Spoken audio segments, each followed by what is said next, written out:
ఏ మీకు తెలిసిందే కదా పచ్చి మ్యాచ్ ఎట్లా పక్కా ఓడిపోతామని. ఇక అనుకునేది అయింది. ఇక మేము రామేశ్వరం పోయినా శని పోనట్టు ఇక కొత్తది చేసిన మ్యాచ్ మాత్రం గెలవలే. ఇక దరిద్రం దేవులు ఆడుకుంటే మా ఇంకైనా పడుతుంది.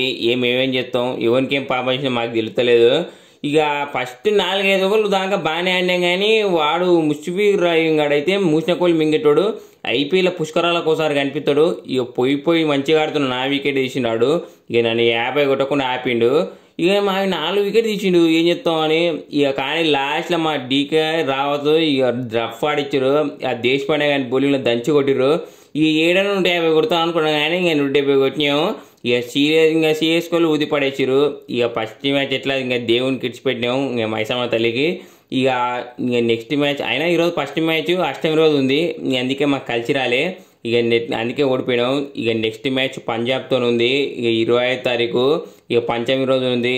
పొట్టు కొడతాం. ఆ రోజు అయితే మ్యాచ్ అయితే పక్కా మేమే గెలుస్తాం.